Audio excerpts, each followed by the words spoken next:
함께 2025년도 4월 6일 주일이면서 사순절 5번째 주일 예배를 올려드리겠습니다. 다 같이 하나님 앞에 우리 사도신경으로 신앙을 고백하겠습니다. 전능하사 천지를 만드신 하나님 아버지를 내가 믿사오며 그 외아들 우리 주 예수 그리스도를 믿사오니 이는 성령으로 잉태하사 동정녀 마리아에게 나시고 본디오 빌라도에게 고난을 받으사 십자가에 못 박혀 죽으시고 장사한 지 사흘 만에 죽은 자 가운데서 다시 살아나시며 하늘에 오르사 전능하신 하나님 우편에 앉아 계시다가 저로서 산자와 죽은 자를 심판하러 오시리라.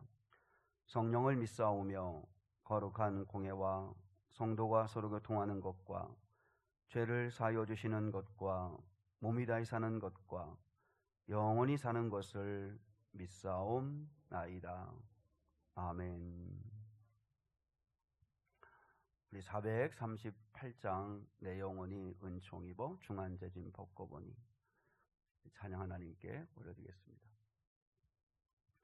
내 영혼이 은총 입어 중한 죄짐 벗고 보니 슬픔 많은 이 세상도 전국으로 화도다.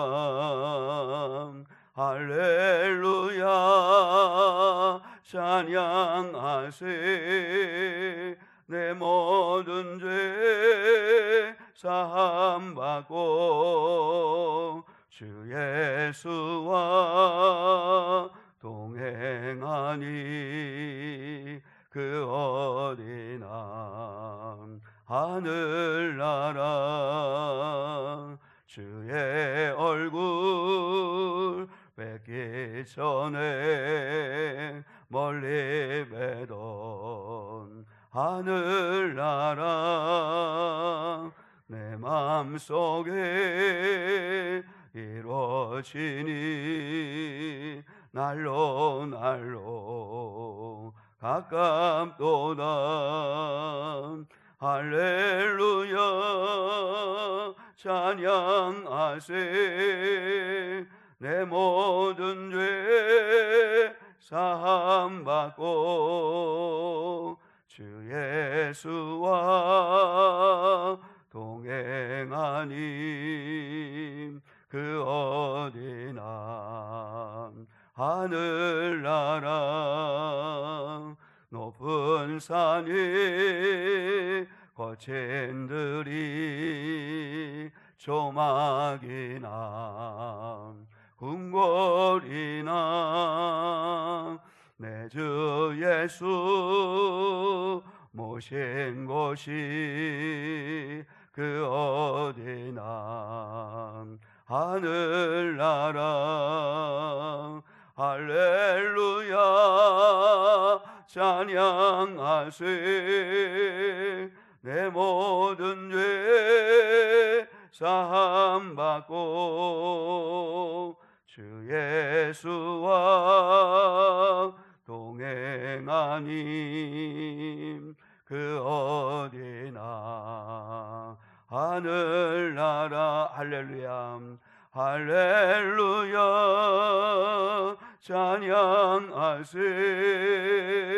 내 모든 죄 사함받고 주 예수와 동행하니 그 어디나 하늘나라.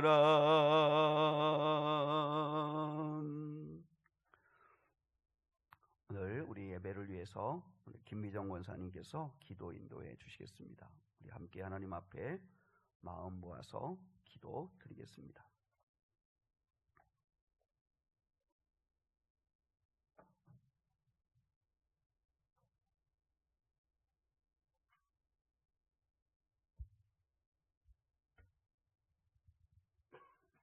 우리의 앉고 일어섬을 아시고 멀리서도 우리의 생각을 밝게 하시는 아버지, 한 주 동안 우리의 생각과 다른 아버지의 생각에 불만을 품고 불평했습니다.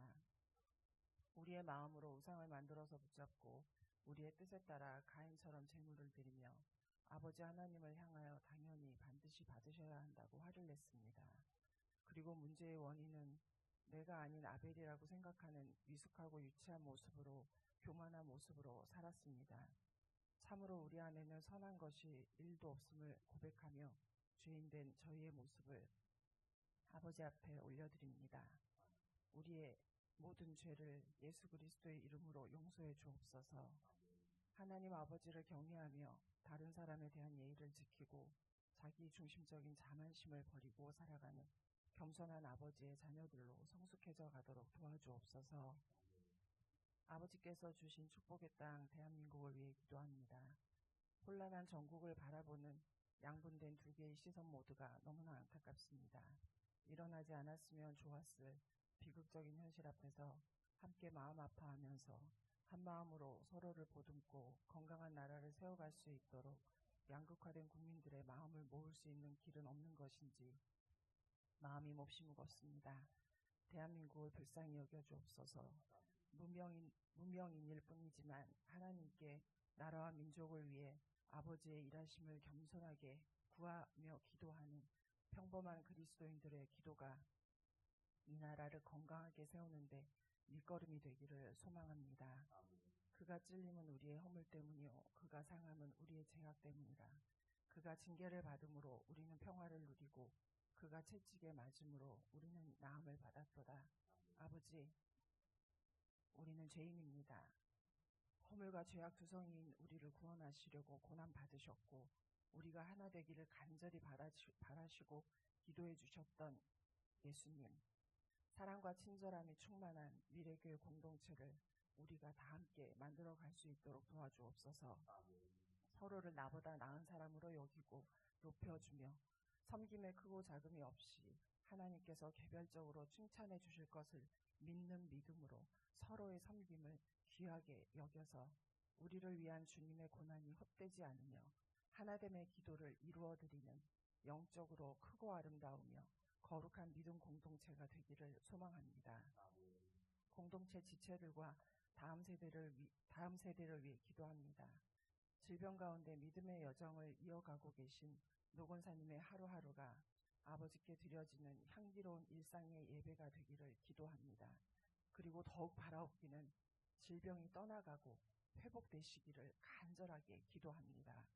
자녀들의 진로와 헤어날 수 없는 중독과 물질의 고난, 신앙적인 방황 등 함께 중보해야 할 지체들의 다양한 기도 제목을 낱낱이 알고 계신 우리 아버지, 자비를 베풀어 주셔서 살 길을 열어 주옵소서. 긍휼히 여겨 주셔서 은혜를 내려 주옵소서. 세상에서 주는 즐거움이 너무 많아서 무엇이 좋고 귀한 것인가에 대한 판단이 왜곡된 현실에 무방비로 노출된 아버지의 자녀들과 2세대 자녀들을 불쌍히 여겨 주옵소서. 그리고 믿음의 부모로서 바른 길잡이가 되어주려고 노력하지 못한 저희 부모 세대를 용서해 주옵소서. 그리고 우리 자녀들이 하나님께로부터 너무 멀리 가지 않게 도와주옵소서. 세상에서 찢기고 상처받아서 아프게 되더라도 아버지 보호 안에서 아프게 하시고 성장하게 하시고 배우고 깨닫게 하옵소서.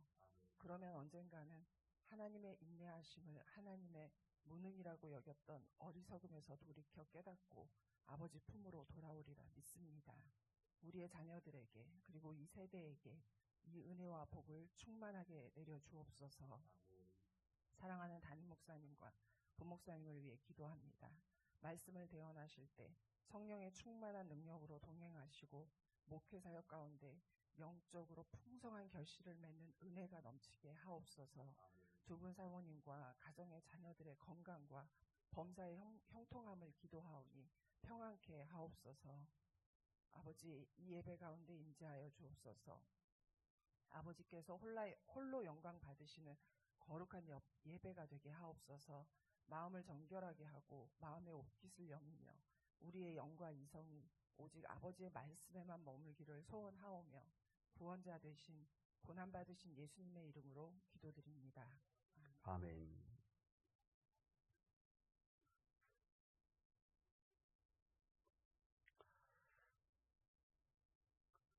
오늘은 사순절 5번째 주일입니다. 이제 부활절이 얼마 남지 않았는데 여러분 깨어서 주님의 고난을 생각하고 기도할 수 있기를 부탁을 드립니다. 오늘부터는 또 3주간 목장 모임이 있습니다. 또 같이 잘 참여해 주시면 좋겠습니다. 아마 함께 좀 잘 목원들을 좀 돌아보시고 또 이렇게 서로 좀 관심 갖고 그렇게 해주시면 좋겠습니다.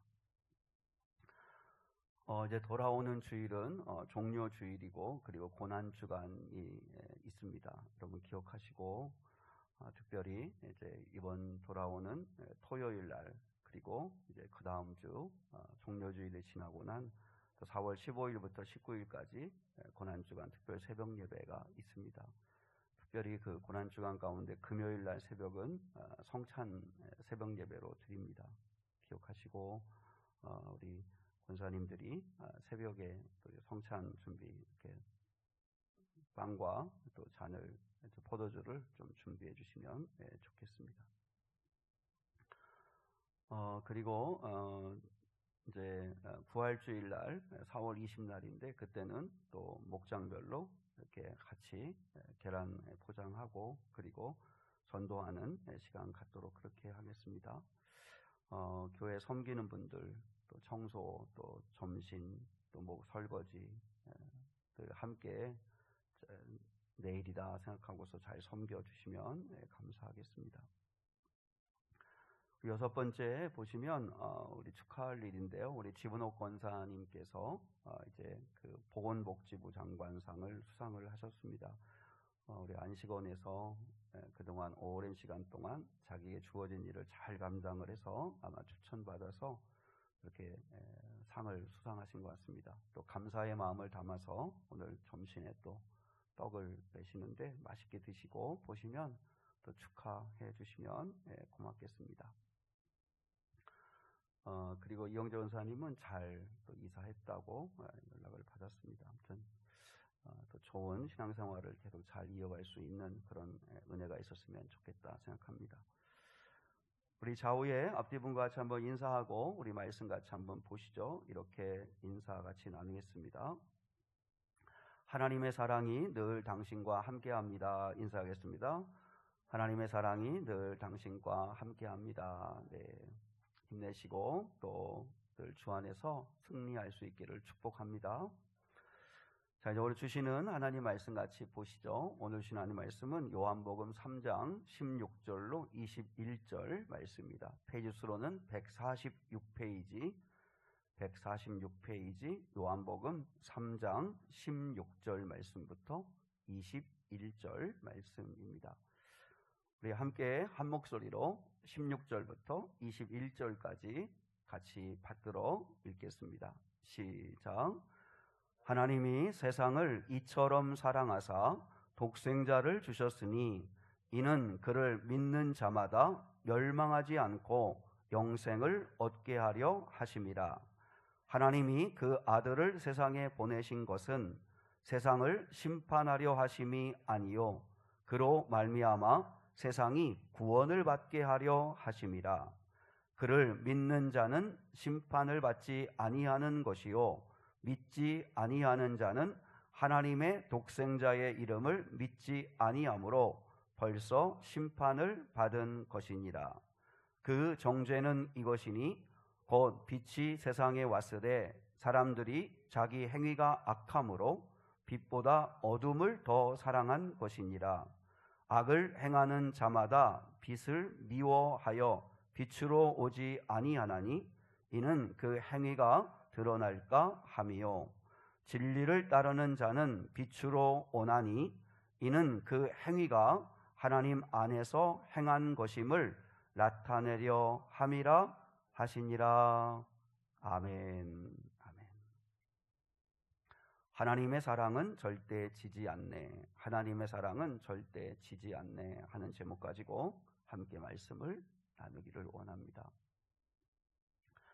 약을 다리는 정성으로 이미 병은 낫는다, 그런 말이 있습니다.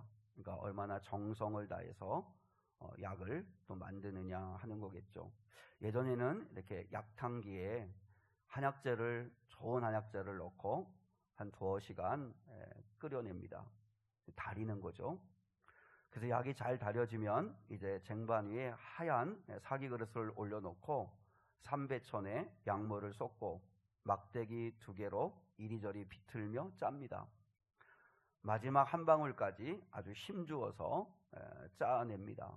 몸을 비틀면서 이제 약을 짜내는 거죠.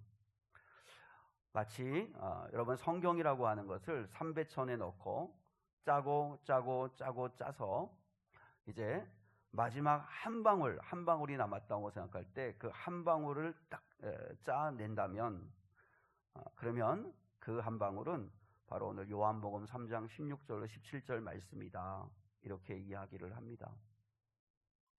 그러니까 이 말씀 한 구절만 있어도 기독교는 얼마든지 건재할 수 있다, 이렇게까지 말할 수 있는 귀한 말씀이라고 하는 거죠. 근데 사실 요한복음 3장 16절은 우리가 찬송으로도 하나님이 세상을 이렇게 찬송도 알고 있고, 또 교회를 다니는 그리스도인이라면 너무 익숙하고 너무 친숙하고 너무 쉽게 접했던 그런 말씀이기도 합니다. 사실 그렇지만 내가 한 주간 동안 제가 이 본문의 말씀이 주어져서 이제 그 말씀을 읽고 또 생각하고 또 읽고 생각하고 하는데, 나는 이 말씀을 온전하게 설교할 자신이 없다 하는 생각이 듭니다. 하나님의 사랑을 제가 어떻게 저의 실력으로 그것을 설명할 수 있을까? 더욱이 성도들에게 이 하나님의 사랑을 믿을 수 있게 할 수 있을까? 나는 불가능하다. 정말 성령님께서 역사해 주셔야 한다. 성령님이 깨닫게 해주시는 은혜가 없이는 절대로 믿음의 역사가 일어날 수 없겠다 하는 생각이 듭니다. 여러분, 사실 이 말씀처럼 흔하게 익숙하게 접하는 말씀이 없어요. 그런데 이 말씀은 절대로 쉽지도 가볍지도 얕지도 않은 정말 하나님의 놀라운 사랑이 담겨있는 이야기라고 하는 사실을 우리가 기억하고, 여러분이 오늘 듣는 이 말씀을 듣는 시간 내내 또 한 주간 동안도 바라건대 요한복음 3장 16절 17절을 좀 묵상해보고 되새겨보고 그리고 의미를 좀 생각해보는 그런 시간이 꼭 있었으면 좋겠습니다. 오늘 본문의 말씀을 한마디로 이야기하면 하나님의 위대한 사랑입니다. 위대한 하나님의 사랑 이야기가 오늘 본문에 있는 이야기입니다. 도대체 기독교에서 하나님을 믿는다, 예수를 믿는다고 하는데 그 하나님, 예수님의 사랑이 뭐냐? 그분이 어떻게 우리를 사랑하신 거냐라고 하는 것이 그 엑기스가 담겨 있는 말씀이 오늘 본문의 말씀입니다. 그 때문에 여러분도 이 말씀을 대할 때 그냥 익숙한 말씀이니까 너무 단순하게 대하면 안 되고, 이 말씀을 건조하게 대하시면 안 되고 정말 깊이 있게, 왜냐하면 이 말씀을 믿고 내가 이 말씀을 씹어 먹고 소화시켜서 내 말씀이 되지 않으면 우리가 구원에 심각한 문제가 있기 때문입니다. 자, 위대한 하나님의 사랑이라고 하는 관점에서 이 말씀을 한번 풀어보면 좋겠습니다. 자, 먼저 첫 번째는 이 위대한 하나님의 사랑의 근원은 누구인가? 위대한 사랑의 근원은 누구인가? 오늘 3장 16절에 딱 나와 있죠. 하나님이 그러니까 위대한 하나님의 사랑이 이제 오늘 본문의 말씀에 이제 제목이라고 붙일 수 있는데, 그 위대한 사랑의 근원이 누구냐? 하나님이시다. 하나님이 시작하셨다는 거죠. 하나님이 하셨다. 그러면 두 번째, 위대한 사랑의 대상은 누군가? 위대한 사랑의 대상은 누군가? 세상이라는 거죠. 세상. 하나님이 세상을 세상은 피조 세계를 이야기합니다. 물질 세계를 이야기하기도 하겠죠. 근데 더 협소적으로 이야기하면 사람이죠. 사람. 그러니까 더 줄이면 저와 여러분, 더 줄이면 나. 이 세상을 나라고 생각하고 이 말씀을 받으면 되죠. 그러면 이 위대한 사랑의 크기는 얼마인가? 이처럼 사랑하사. 이처럼이라고 하는 말은 두 가지 의미가 있어요. 이처럼이라고 하는 말은 사랑의 크기를 말하는 거고 사랑의 방법을 말하는 거예요. 사랑의 크기가 어떻게 설명할 수가 없어서 그렇게 우리 하잖아요. 엄마 나를 얼마나 사랑해? 그럼 엄마가 이만큼 사랑해 하면서 두 팔을 벌리고 얘기하듯이 하나님도 그런 심정인 거죠. 이만큼, 이처럼 사랑한다 라고 말씀을 하시는 거예요. 그러면 이만큼, 이처럼 내가 너를 사랑한다. 하나님이 나를 이처럼 사랑한다고 할 때 이처럼 어떻게 사랑하셨죠? 하나님의 사랑의 방법은 뭐죠? 하나님의 위대한 사랑의 방법은 독생자를 주셨으니, 독생자를 주셨다는 거죠. 여러분, 이 세상의 종교와 그 어떤 신과 기독교가 차별화되는 게 뭐죠? 하나님이 당신의 아들을 죄인을 위해 내어주었다는 사실입니다. 세상 어느 종교가, 세상 어느 신이 그렇게 하는 곳이 있다고 이야기합니까? 근데 기독교만은 대신 죽으셨다는 거죠. 그냥 신은 벌하면 되는 건데, 벌하면 되는데, 잘하면 상 주고 못하면 벌 주면 되는데, 근데 영원한 저주와 벌 가운데 있어야 할 우리를 살리시고 싶어서 하나님이 우리를 너무 사랑하셔서, 이처럼 사랑하셔서 독생자를 주셨다. 독생자를 주셨으니, 여러분, 내가 뭔데, 도대체 내가 뭐라고 나 같은 자를 살리시겠다고 당신의 하나밖에 없는 아들을 내어주시나. 그 사랑이 느껴져야 된다는 거죠. 여러분, 하나님의 사랑이 너무 커서, 너무 깊어서, 너무 황망해서 우리는 이 사랑을 잘 믿으려고 하지 않습니다. 여러분, 말하건대 이 하나님의 사랑에 이 마음이 믿어지고 느껴질 수 있기를 주님의 이름으로 축복합니다. 나 같은 자를 살리시고 싶어 하시는 그 하나님의 마음, 그 하나님의 마음이 느껴지는 은혜가 임했으면 좋겠습니다. 제가 그 마음을 억지로 느끼게 할 수 없고 믿어지게 할 수 없는데 정말 성령께서 그런 은혜를 주시기를 원합니다. 이게 너무 황당하고 너무 믿겨지지 않는 이야기니까 좌이주 신학자들은 어떻게 얘기한 줄 아십니까? 예수님의 죽음과 부활을 관념으로 만들었습니다. 관념으로.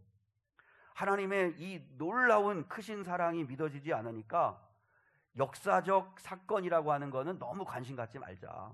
이게 실제 있었던 사건이고 실제 우리를 향한 사랑이라는 거, 그런 거 너무 거기에 매이지 말고, 왜냐하면 부정한 사람들도 많으니까 대신 이건 교회 공동체의 신앙 고백으로만 삼자.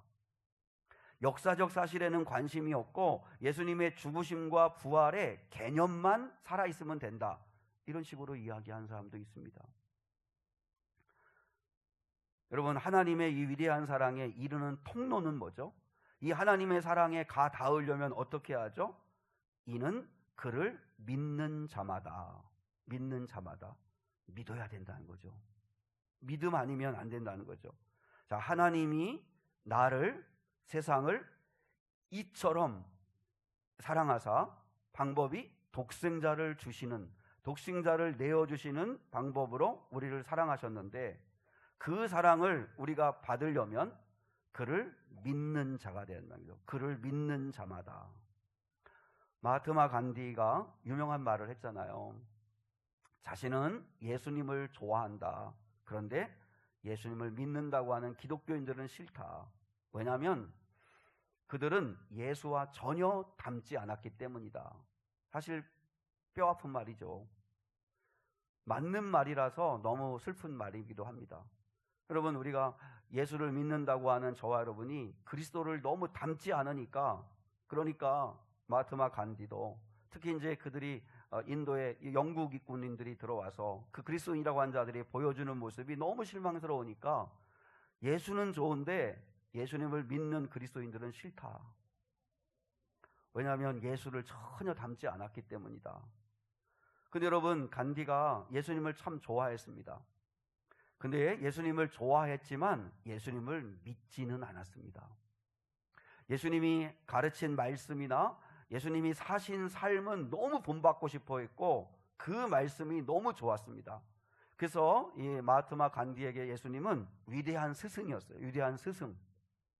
그러나 위대한 스승이었지만 내 죄를 짊어지시고 십자가에 못 박혀 죽으시고 그리고 부활하심으로 말미암아 나에게 영원한 생명을 갖다 주셨다고 하는 구원자로서의 믿음은 없었습니다. 여러분, 우리가 예수를 믿는다고 할 때, 이는 그를 믿는 자마다 할 때 믿는다는 것은 반드시 세 가지를 믿는 거예요.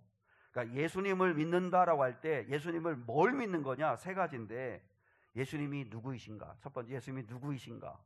예수님은 하나님의 영원한 아들이신데 자기를 낮추어 사람으로 이 땅에 오셨다는 걸 믿는 것입니다. 하나님과 동등되신 분인데, 빌립보서 2장에 있잖아요. 하나님과 동등되신 분인데 근데 스스로 자신을 낮추셔서 이 땅에 영원한 하나님의 아들이신데 그런데 자신을 낮추어 사람으로 이 땅에 오셨다. 두 번째, 예수님은 뭘 하셨나? 예수님은 십자가에서 죽으셨다가 다시 살아나셨다. 그래서 예수님이 우리에게 뭘 갖다 주셨나? 예수님의 죽으심은 우리의 죄를 씻기 위함이고 부활하심은 우리에게 새로운 창조를 가져다 주셨다. 그 바로 잃었던 영원한 생명을 되찾아 주셨다는 것이죠. 잃었던 것들을 바로 되찾아 주셨다. 그래서 여러분, 반드시 우리는 이 세 가지를 믿어야 합니다. 예수님께는 하나님의 아들이신데 인간으로 이 땅에 오셨고, 인간으로 오신 그 예수님이 이 땅에 오셔서 뭐 하셨나? 우리의 죄를 대신 짊어지시고 십자가에 못 박혀 죽으시고 그리고 우리에게 영원한 부활을 주시기 위하여 죽은 자 가운데서 사흘 만에 다시 살아나셨고, 그리고 그 예수를 믿기만 하면 죄사함을 받고 그리고 우리도 영원히 사는 새 창조물, 거듭나는 놀라운 구원의 은혜를 누릴 수 있다는 것, 그게 바로 예수를 믿는다는 거죠. 근데 마하트마 간디는 이건 안 믿었어요. 예수님의 가르침이 좋아서 성경을 열심히 읽고 예수님을 닮아보고 싶어하고 그랬음에도 불구하고 예수님을 구원자로 믿지는 않았다는 거죠. 여러분, 우리가 믿어야 삽니다. 우리가 다른 방법이 없습니다. 하나님의 위대한 사랑에 이르는 길은, 그 사랑을 받는 길은 믿는 겁니다. 믿기로 작정하고 마음문을 열면 주님이 오셔서 그때부터 구원을 이루어 가십니다. 여러분, 마음을 열고 믿는 자, 아마 오늘 이 일부 예배 오신 분들은 다 믿는 자라고 생각하는데 여러분, 정말 그 믿음을 가지고 사는 저와 여러분 될 수 있기를 축복합니다. 그리고 위대한 사랑의 약속은 뭐죠? 위대한 사랑의 약속은 멸망하지 않고 영생을 얻게 하려 하심이라. 너 절대로 멸망하지 않아. 영원한 생명을 얻게 될 거야. 영원한 생명이 뭐예요? 최종 승리한다는 거예요. 삶의 과정, 굴곡진 과정은 너무 힘들고 어려울 수 있겠지만 우리가 결국은 이긴다는 거예요. 영원한 승리에 너를 참여하게 하실 거라는 거예요. 이게 하나님의 위대한 사랑의 약속이에요. 멸망하지 않고 영생을 얻게 하시겠다. 그럼 여러분, 우리는 인정해야 됩니다. 나는 멸망할 수밖에 없는 사람이라는 걸 인정해야만 하나님의 사랑을 받아들이겠죠. 내가 멸망받을 존재라는 걸 인정해야 됩니다. 근데 사람들은 인정하지 않습니다. 인정하고 싶어 하지도 않습니다. 왜냐하면 사람들이 내가 멸망받을 존재라는 걸 인정하지 않는 이유는 세 가지를 착각하고 있기 때문에 그렇습니다. 한 가지가 뭐냐면, 이 사람들이 내가 멸망받을 자라는 걸 인정하고 주님을 붙들어야 되는데, 주님을 믿어야 되는데 믿지 않으려고 하는 이유가 뭐냐면 착각 속에 있기 때문인데, 첫 번째 착각은 이 세상이 전부다. 이 세상이 전부다. 그래서요, 이 세상에서 오래 살고 싶어 합니다. 하루라도 더 즐기다 가고 싶어 합니다. 예전에 그 글을 보니까요, 116세를 사셨던 그 일본의 가장 장수하셨다는 어르신한테 가장 어르신 바라는 게 무엇입니까 했더니 나 더 살고 싶어. 더 살고 싶다는 거예요. 살 수만 있으면 이 땅에서 영원히 살고 싶다는 거예요. 116세가 되신 어르신도 왜 더 살고 싶어 하죠? 이 세상이 전부라고 생각하니까. 그러니까 이 세상에서 더 살아남으려고 하는 거죠. 이 세상이 전부라고 생각하니까 이 세상에서 좋다고 생각하는 걸 붙들려고 몸부림을 치며 사는 거죠. 그거 없으면 나는 실패자처럼 생각하는 거죠. 근데 여러분, 성경은 분명히 말씀합니다. 이 세상은 끝이 있다고. 이 세상에 사는 우리는 잠시 있다 사라지는 안개와 같다고. 사람만 그래요. 이 세상도 유한한 존재이기 때문에, 유한한 물질 세계이기 때문에 반드시 끝이 있다고. 성경은 인생은 풀과 같고 영화는 풀의 꽃과 같다. 잠깐이다. 이제 지금 한참 벚꽃이 피었습니다. 여러분, 가족들이든지 목원들하고도 벚꽃 보세요. 하나님이 피워주신, 우리를 위해서 주신 선물인데 보고 또 사진도 남겨놓고 예쁘다 이렇게 또 감탄도 하고 그렇게 하시면 좋겠어요. 근데 이거 아마 한두 주 아니면 금방 다 시들고 떨어질 거려. 잠깐이잖아요. 잠깐. 여러분, 인생이 마치 그렇다는 거죠. 풀과 같고, 그리고 우리 인생의 전성기는 풀의 꽃과 같다. 잠깐이라고 하는 거죠. 두 번째, 사람들의 착각은 내가 왜 죄인이냐는 거죠. 난 죄인이 아니라는 거예요. 가장 큰 죄는 오늘 하나님 말씀하셨잖아요. 하나님 없이 살아가는 게 가장 큰 죄라고, 예수를 믿지 않는 게 가장 큰 죄라고 얘기하죠. 자, 우리 19절 한번 보실까요? 오늘 본문 19절 같이 한번 읽을게요. 시작. 그 정죄는 이것이니 곧 빛이 세상에 왔으되 사람들이 자기 행위가 악함으로 빛보다 어둠을 더 사랑한 것이라. 예수님이 말씀했잖아요. 나는 세상의 빛이다. 나는 빛으로 이 땅에 왔다. 근데 빛이셨어요. 빛이 오셨어요. 근데 사람들이 빛보다 어둠을 더 좋아해요. 빛으로 나가기를 싫어해요. 그러니까 예수를 거부해요. 하나님을 거부해요. 그거 자체가 이미 죄라는 거죠. 그들의 정죄가 뭐예요? 정죄는 빛이 왔지만 사람들이 빛보다 어둠을 더 좋아하는 거, 빛을 사랑하지 않는 거, 빛으로 나가지 않는 거, 그거 자체가 이미 정죄받은 거라는 거예요. 죄가 있다는 거죠. 그리고 내가 죄인이라는 확실한 증거는 모든 사람은 죽는다는 것입니다. 왜냐하면 성경은 분명히 말했잖아요. 죽음은 죄의 삭시라고. 그렇기 때문에 내가 죄인이라는 걸 어떻게 알 수 있어요? 나는 한 번은 반드시 죽게 돼 있다는 거. 모든 생명체는, 피조물들은 반드시 죽는다는 거. 그게 바로 내가 죄인이라는 확실한 증거죠. 그리고 우리 마음으로 죄 짓지 않는 사람이 세상 어디에 있어요? 다 우리는 마음속에 끝없이 많은 죄를 짓고 아닌 척하며 살아가는 그런 연약한 죄인들이라는 거죠. 내가 죄인임을 인정해야 되는데, 근데 내가 죄인임을 심각하게 인정하지 않는다는 거죠. 그리고 세 번째 착각이 뭐예요? 세 번째 착각은 죽으면 끝이라는 생각이에요. 죽으면 끝이다. 한번 여러분 생각해요. 죽으면 끝이다. 죽으면 아무것도 없고 그냥 모든 게 끝이다. 그러면 어느 면에서는 참 좋겠어요. 그냥 죽으면 끝이다. 아무것도 없다면 얼마나 좋을까. 근데 성경은 분명히 말하죠. 심판이 있다고. 자, 우리 고린도후서 5장 10절 한번 읽겠습니다. 주보에 있습니다. 고린도후서 5장 10절 시작. 우리가 다 반드시 그리스도의 심판대 앞에 나타나게 되어 각각 선악간에 그 몸으로 행한 것을 따라 받으려 함이라. 우리 반드시 심판대 앞에 선다는 거예요. 그리고 믿음을, 또 우리의 선행을, 우리의 선악간의 행함을 대한 반드시 심판을 받는다는 거예요. 그리고 히브리서 9장 27절과 28절에서는 이렇게 말씀했죠. 같이 한번 읽겠습니다. 시작.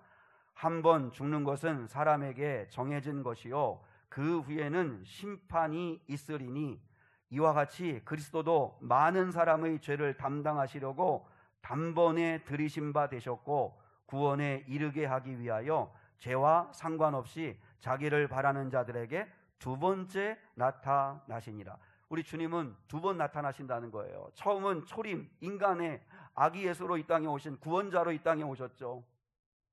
그 구원자로 오신 이유는 뭐예요? 오늘 말씀했잖아요. 많은 사람의 죄를 담당하시려고 단번에 화목제물로 십자가에서 들이셨고, 그리고 구원에 이르기 위하여 죄와 상관없이 자기를 바라는 자들에게 두 번째 나타나시라는 재림을 얘기하는 거죠. 반드시 주님 다시 오신다는 거예요. 한 번 주는 것은 사람에게 정해진 것이요, 그 외에는 심판이 있다. 분명히 말씀하시잖아요. 여러분, 그래서 우리는 멸망받을 수밖에 없는 죄인이라는 것을 인정하고 그걸 우리는 고백을 해야 된다는 거죠. 우리와 같이 이런 멸망받을 수밖에 없는 착각 속에 살아가는 우리와 같은 자들을 우리 하나님은 불쌍히 여기신다는 거죠. 어떻게든지 사랑해서 영원히 멸망받지 아니하고 저들을 어떻게 하면 구원을 낼 수 있을까? 그래서 우리를 그냥 내버려 두실 수 없이 우리를 너무 사랑하시는 하나님이 계시다는 거예요. 하나님은 우리를 너무 사랑하셔서 우리를 살릴 방법을 찾으셨습니다. 우리를 구원해 낼 방법을 찾으셨습니다. 그게 바로 당신의 독생자를 주시는 거죠. 그래서 그를 믿기만 하면 멸망하지 않고 영원한 생명을 얻게 해야지 하는 게 그게 하나님의 사랑이었다는 거예요. 이 위대한 하나님의 사랑의 동기가 뭐예요? 동기는 불쌍히 여기심이에요. 불쌍히 여기심. 그래서 하나님의 본심이 뭐예요? 17절에 있잖아요. 17절, 본문 17절 같이 한번 읽겠습니다. 시작. 하나님이 그 아들을 세상에 보내신 것은 세상을 심판하려 하심이 아니요 그로 말미암아 세상이 구원을 받게 하려 하심이라. 하나님의 마음은 심판하고 끝내는 게 아니라 한 사람이라도 더 구원받게 하기 위한 게 주님의 마음이에요. 그래서 그 아들을 보내신 거예요. 아들을 보내신 이유는 세상을 심판하려고 하는 게 아니라 그 예수로 말미암아 믿는 자는 다 영원한 생명을 얻게 하는 구원을 받게 하시려고 하나님이 바로 위대한 하나님의 사랑을 우리에게 보여주셨다는 거죠. 여러분, 요한복음 3장 16절, 하나님이 사랑의 근원, 세상을, 나를 이만큼 이처럼 사랑하셔서, 사랑하는 방법이 뭐예요? 독생자를 주셨으니 그를 믿는 자마다 멸망하지 않고, 우리는 멸망받아 죽을 수밖에 없는 죄인들이었는데 멸망하지 않고 영생을 얻게 하려 합니다. 하나님이 그 아들을 보내신 것은 나를 심판하려고 하는 게 아니라 나를 구원하려고 하시는 거다 라고 하는 이 사실을 여러분 십자가 앞에, 이 사순절 앞에 고백할 수 있어야 합니다. 그래서 여러분이 이번 한 주간 동안, 오늘 이 시간에도 마찬가지인데 요한복음 3장 16절 17절에 활용법이 있습니다. 자기 이름을 넣어서 읽어보는 거죠.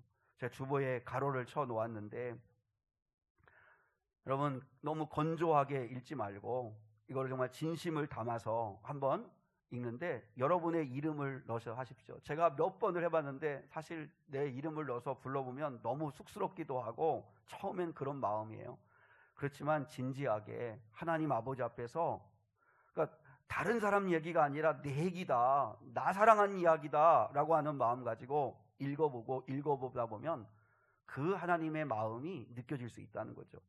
자, 우리 하민이도 한번 같이 자기 이름을 또박또박 넣어서 가로에다가 여러분의 이름을 넣으면 됩니다. 같이 한번, 저와 같이 한번 읽어보겠습니다. 시작.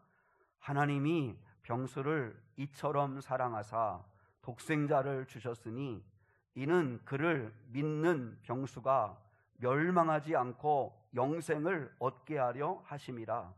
하나님이 그 아들을 병수에게 보내신 것은 병수를 심판하려 하심이 아니요 그로 말미암아 병수가 구원을 받게 하려 하심이라. 아멘이십니까? 여러분, 이 말씀을 꼭 붙들 수 있기를 원합니다. 이 위대한 하나님의 사랑을 우리는 믿기만 하면 됩니다. 믿기로 작정하면 됩니다. 그 윤복희 권사님이라는 분이 있는데 아마 우리 하이미도 그렇고 우리 젊은 사람들은 잘 모를 수 있는데 여러분이라고 하는 아주 유명한 노래를 만들었죠. 내가 만약 외로울 때면 뭐 이렇게 하는 그 노래 있잖아요. 누가 위로를 해주지? 나는 너의 영원한 기쁨이야. 뭐 이렇게 하는 노래 있는데요. 그 권사님이 이제 하용조 목사님과 이렇게 성경 공부를 하던 중에 이사야 53장 4절로 6절의 말씀을 읽고 거기에도 자기 이름을 넣어서 한번 읽어보라고 했는데 도저히 자기가 연예 활동하면서 뭐 그동안 이렇게 살아오면서 도저히 자기 이름을 넣어서 그 말씀을 도저히 못 읽겠더래요. 그래서 이제 집에 와서 혼자 홀로 있을 때 하나님 앞에 회개하고 또 막 눈물로 회개하고 그리고 자신의 이름을 넣어 읽으면서 뜨거운 하나님의 사랑을 느끼고 이제 이 이사야 53장의 말씀을 기초로 찬양을 만들었다고 하는 이야기였었는데요. 우리도 이 말씀에 우리의 이름을 한번 더 읽어보면 좋겠습니다. 왜냐하면 우리는 그냥 믿기만 하면 되거든요. 진짜 그렇구나. 예수님께서 오시기 600년 전, 700년 전에 이사야를 통해서 우리에게 예언한 그 예수님이 오셔서 십자가에 못 박혀 죽으신 건 그냥 오해받으시고 그냥 잘못돼서 정치용으로 그 다음에 미움받아가지고 죽으신 그런 헛된 죽음이 아니라 하나님의 놀라운 구원의 계획이었다는 거, 이 사실을 믿고 그분의 죽으심이 나에게 어떤 은혜가 있었는가를 여기도 여러분 주보에 가로를 쳐놨습니다. 여러분의 이름을 넣어서 한번 천천히 한번 읽겠습니다. 시작. 그는 실로 병수의 질고를 지고 병수의 슬픔을 당하였거늘 병수는 생각하기를 그는 징벌을 받아 하나님께 맞으며 고난을 당한다 하였노라. 그가 찔림은 병수의 허물 때문이요 그가 상함은 병수의 죄악 때문이라. 그가 징계를 받음으로 병수는 평화를 누리고 그가 채찍에 맞음으로 병수는 나음을 받았도다. 병수는 양 같아서 그릇 행하여 각기 제 길로 갔거늘 여호와께서는 병수의 모든 죄악을 그에게 담당시키셨도다. 아멘이십니까? 여러분, 이 사실을 믿으시면 됩니다. 마음에 무슨 뭉클하고 감동이 막 몰려오지 않아도 여러분이 이성적으로 여러분의 마음의 문을 열고 내가 이 말씀을 내가 믿습니다. 맞습니다. 주님의 죽으심은 바로 나 때문임을 주님 겸손히 고백합니다 하는 마음으로 하나님 아버지 앞에 이 말씀을 믿음으로 받아들이시면 됩니다. 저는 늘 성도들한테 우리 그리스도에게 항복해야 된다 하는 말을 했는데 더 좋은 말을 찾았습니다. 항복이라고 하는 말을 찾아보니까 적이나 상대편의 힘에 눌려 굴복하는 것, 그게 항복이더라고요. 근데 우리가 항복도 하나님 앞에서 해야 되겠지만, 주님 앞에 해야 되겠지만, 신앙생활을 하면서 매일매일 여러분이 설교 들으면서 우리가 해야 될 일은 승복이더라고요. 승복은 납득이 돼서 따르는 것이라는 게 승복이란 뜻입니다. 납득이 되는 거예요. 이게 이해가 되는 거예요. 믿어지는 거예요. 그래서 우리 어린아이들, 우리 하민이도 있지만 어릴 때는 항복하는 거죠. 부모들에게 무서우니까. 부모가 무서우니까 항복하지만 다 크면 승복하는 거예요. 그죠? 부모의 사랑을 아니까 따라주는 거고 마음을 아니까 따라가는 거고, 그게 우리 그리스도인들에게 성숙함이죠. 저와 여러분에게, 여러분 우리 권사님들 또 우리 집사님들, 오늘 예배하는 저와 여러분이 주님의 사랑 앞에서 승복했으면 좋겠어요. 이 이사야 53장의 이 말씀 중에서도 그래, 바로 예수님의 그 죽으심, 그 사랑은 나 때문인 거야, 나라고 하는 이 말씀에 납득이 돼서 승복하고 주님 마음을 엽니다.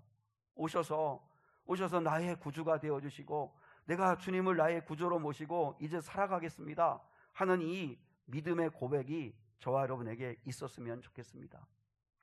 이 위대한 하나님의 사랑에 승복하여 믿기로 했다면, 그럼 오늘 말씀의 결론으로 우리가 두 가지를 했으면 좋겠습니다. 두 가지 적용을 하기를 원합니다. 먼저 첫 번째는 인생의 방향을 바꾸자는 것이죠. 자, 우리 19절로 21절 한 번만 더 같이 본문 읽겠습니다. 19절로 21절 시작. 그 정죄는 이것이니 곧 빛이 세상에 왔으되 사람들이 자기 행위가 악함으로 빛보다 어둠을 더 사랑한 것이니라. 악을 행하는 자마다 빛을 미워하여 빛으로 오지 아니하나니 이는 그 행위가 드러날까 함이요 진리를 따르는 자는 빛으로 오나니 이는 그 행위가 하나님 안에서 행한 것임을 나타내려 함이라 하시니라. 자, 예수님은 세상에 빛으로 오셨어요. 자, 제가 한번 설명을 해볼게요. 여러분, 지금은 이렇게 빛 가운데 있는데 캄캄한 어둠 가운데 우리가 그늘 아래 딱 들어가고 이제 빛이 없는 곳에 딱 들어가면 그러면 아무것도 보이지 않는데 빛으로 나오면 동시에 뭐가 생기죠? 그림자가 생깁니다. 그림자가 생겨요. 모든 인생에는 그래서 그림자가 있어요. 그게 병일 수도 있고, 우리가 예수님이 질고를 짊어졌잖아요. 우리가 고통받는 병, 고통, 어떤 죄, 어떤 두려움, 염려, 모든 어떤 내 인생의 문제들, 하여튼 모든 인생에 그림자가 있어요. 그림자. 근데 주님이 오셔서 우리가 죄인임을 자꾸 드러내시고 우리에게 그림자가 있다는 걸 자꾸 밝히시죠. 근데 그림자가 있는데 두 부류의 사람들이에요. 그림자를 보고 그림자를 해결하려고 살아가는 사람들이 있어요. 여러분, 이제 지금은 잘 모르지만 이렇게 이쪽에서 빛이 이렇게 비친다고 하면 그러면 빛은 그림자가 내 뒤쪽으로 비치겠죠. 그러면 그림자 쪽을 향해서 바라보고 그림자에 몰두하고 이 그림자 해결하려고 하고 그림자 문제를 풀려고 하고 그림자의 에너지를 다 쏟지 말고 그렇게 살아가는 사람들이 있다는 거죠. 그러지 말고 이 그림자 쪽을 바라보는 게 아니라 이 빛을 향해 바라보면 그림자는 보이지 않아요. 그림자는 그대로 있지만 그림자는 보이지 않아요. 그리고 빛을 대신은 그리스도를 바라보고 그리스도를 따라가고 그리스도를 바라보면, 그러니까 그림자에게 쏟을 에너지를 빛을 바라보는 데 에너지를 쏟고 가는 거예요. 그래서 여러분, 인생은 중요한 건 방향을 바꾸는 거예요. 방향을 바꿔서 빛이신 그리스도를 바라보고 그리고 그리스도를 믿고 나가면, 그러면 여러분 오늘 말씀에 있잖아요. 어둠을 좋아하지 말고 빛으로 나오면, 그러면 주님께서 그 빛은 해결해 주신 거죠. 그래서 영원한 빛 대신 그림자가 없으신 그리스도에게로 안기면 이제 그림자는 사라지고, 그래서 하나님의 나라에서는 태양이 없는데도 밝음이 있다고 그랬잖아요. 왜요? 낮과 같이 밝음이 있어요. 왜요? 하나님의 영광의 빛이 비치니까. 그곳에 이르면 어둠은 빛은 다 사라지는 거예요. 그림자는 다 사라지는 거죠. 여러분, 영아 아이를 대상으로 이렇게 실험을 했대요. 이렇게 깊이를 인식할 수 있고 지각할 수 있는 나이가 되었을 때 시각절벽이라는 걸 만들었대요. 시각절벽은 절벽처럼 보이는데 실제로는 절벽이 아닌 착시현상이 나는 그 시각절벽을 만들어 놓고 1살 전후에 깊이를, 이 낭떠러지를 이렇게 느낄 수 있는, 감지할 수 있는, 지각할 수 있는 아이를 이제 그 시각절벽을 지나갈 수 있게 했다는 거예요. 그런 실험을 한 거예요. 근데 이제 건너편에는 엄마가 기다리고 있는 거예요. 엄마가 기다리고 있는데 재밌는 그 연구 결과는 뭐냐면, 엄마가 환하게 웃으면서 아이의 손을 이렇게, 아이의 이름을 부르면서 웃으면서 손을 펼치면서 오라고 하면 그 아이가 그 절벽을 넘어가더라는 거예요. 그 절벽을 건너가더라는 거예요. 근데 엄마가 아무 행동도 안 하고 무표정한 얼굴로 그렇게 서 있는데, 서 있으면 아이가 건너오지를 못하고 울기만 하더라는 거예요. 여러분, 이 실험 결과에서 그 결론에 하는 이야기가 뭐냐면, 사람은 얼마든지 인생의 절벽을 건널 수 있다는 거예요. 그런 능력이 있다는 거예요. 문제는 뭘 바라보느냐, 어떻게 바라보느냐의 차이라는 거예요. 여러분, 주님이 건너편에, 빛 대신 주님께서 건너편에서 우리가 주님의 사랑과 능력을 신뢰하면 인생의 어떤 절벽도 우리는 건너갈 수 있다는 거예요. 그런데 주님에 대한 신뢰를 못하고 주님을 똑바로 바라보고 응시하지 못하면 인생의 절벽 앞에서 우리는 끊임없이 절망하고 낙심하고 원망만 하고 넘어진다는 거예요. 사람은 1살 전후에인 영아 아이도 절벽을 건널 수 있는 힘이 있대요. 엄마가 보이면, 엄마가 밝게 웃고 있으면 엄마를 신뢰하고 넘어가더라는 거예요. 여러분, 우리도 절벽에 주목하지 말고 자꾸 그림자에 주목하지 말고 방향을 바꿔서 빛이신 그리스도를 바라보고 그리스도를 따라가면 이 그림자는 별 문제가 되지 않아요. 왜요? 주님이 합력하여 선을 이루시고 은혜를 베푸시거든요. 그러면 여러분, 우리가 해야 할 일은 뭐냐면 방향을 바꿔서 빛이신 주님을 바라보고 계속 맡기는 훈련, 기도하는 훈련, 주님과 동행하는 훈련, 그 믿음의 훈련을 하시면 돼요. 그리고 두 번째, 여러분, 우리가 사랑 앞에서 이 하나님의 사랑 앞에서 승복하고 믿기로 했다면 세 가지에 대한 분명한 답을 가지고 살았으면 좋겠어요. 우리가 넘어질 수 있어요. 흔들릴 수도 있어요. 죄를 지을 수도 있어요. 그럼에도 불구하고 여러분, 분명한 답을 갖고 살았으면 좋겠어요. 그건 베드로에게 질문하셨던, 그래서 베드로가 대답했던 그 답이에요. 그 답을 우리가 가지고 살았으면 좋겠어요. 첫 번째는 마태복음 16장에 나오잖아요. 예수님이 말씀했어요. 너는 나를 누구라고 하느냐? 너에게 나는 누구냐? 나에게 예수는 누구지? 그때 베드로가 이야기했습니다. 주는 그리스도시요 살아계신 하나님의 아들이십니다. 물론 그 고백을 했지만 넘어졌어요. 실수했어요. 근데 다시 일어섰어요. 그러니까 우리도 예수가 누구인가? 예수님이 나의 구원자이십니다. 내가 죄인이어서 나는 멸망받을 수밖에 없었고, 나는 늘 그림자에서 어둠 가운데 지냈던 죄인이었는데 나를 살리시고자 그리스도께서 오셨고, 나 대신 내 죄를 위하여 당신이 찔리시고 상하시고 채찍에 맞으시고 그리고 또한 벌을 받으시고, 그리고 그 예수님이 다시 사심으로 내가 죄사함 받고 구원받을 수 있었습니다. 예수님이 나의 삶의 진정한 구원자이십니다. 이 답을 가지고 살았으면 좋겠습니다. 두 번째는 요한복음 6장에 나와 있죠. 예수님 말씀했습니다. 너희도 가려느냐? 왜요? 예수 믿고 따라가는 삶이 복잡하고 힘들어요. 너무 어려워요. 너무 어려우니까 사람들이 다 떠나가요. 그때 주님이 제자한테 물었어요. 너희도 가려느냐? 그때 베드로가 이렇게 얘기했어요. 영생의 말씀이 주님에게 있는데 내가 어디로 가겠습니까? 주님 따르겠습니다. 이렇게 얘기합니다. 여러분, 우리 예수님은 많은 길 중에서 한 길인 어웨이가 아닙니다. 여러분, 요한복음 14장 6절 말씀에 나는 길이요 진리요 생명이다 할 때 여러분 영어 성경을 보세요. I am the way입니다. the way. 나는 유일한 길이다. I am the truth. 나는 유일한 진리다. I am the eternal life. 나는 영원한 생명이다. 더입니다. 더. 어웨이가 아니고 더웨이입니다. 여러 길 중에 한 길이 아니라 오직 유일한 길, 그 길, 예수님께로, 하나님께로 가는 길. 예수가 진정한 구원의 길인데 내가 어디로 가겠습니까? 나 주님 따르겠습니다. 힘들고 어렵지만 따르겠습니다. 그리고 두 번째, 요한복음 21장이죠. 예수님이 베드로에게 네가 나를 사랑하느냐? 네가 나를 사랑하니? 근데 베드로가 여러분 고백합니다. 내가 주를 사랑하는 줄 주께서 아십니다. 불완전한 사랑이에요. 실수하고 넘어지는 사랑이에요. 괜찮아요. 흔들리기도 하고 넘어지기도 하고 사랑한다고 했다가도 또 실수할 수도 있고 괜찮아요.